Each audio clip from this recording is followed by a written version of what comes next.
In the United States, often the best athletes aren't in track and field. Sometimes the best athletes are in women's basketball, or they're in soccer, or they're in softball, or they're in gymnastics. The talent pool is spread far thinner in the United States. In most of Europe, especially Eastern Europe, the best female athletes are in track and field. So you're getting the cream of the crop when you recruit Europe and Eastern Europe.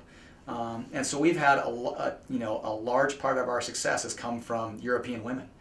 I was a pretty good runner in high school, but then I got to the point where I was kind of struggling, getting better, and that's when I knew that that's the moment when I have to do something about it. I have to either change a coach, change a place, go to school in another country or wherever that was. Well, overseas, our pipeline is in Lithuania. We've had 4 or 5 Lithuanian women here on the team recently, partly because we have a Lithuanian jumps coach, so she's got connections over there.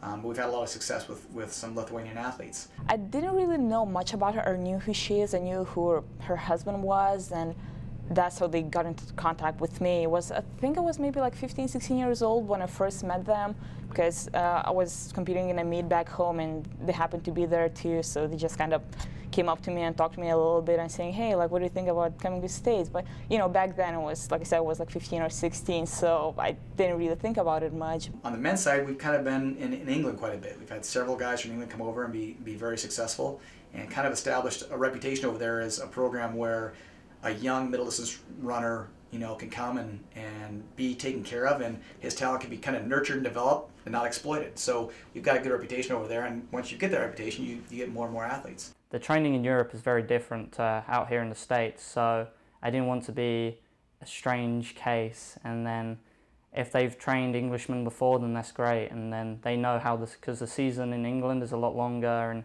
we have our own European aims, so I knew Dave would be happy if I wanted to go back home and race the Europeans. He'd be more than willing to. So that was one of the main reasons I chose Oklahoma State. The 2 successful, Colby and German basically created this team, and after those 2, they did such incredible things in OSU, and then my teammate also from Ethiopia, Girma Macheso, he told me about the workouts and about the team, and so we talk a lot on the phone, and he got me really excited to come here.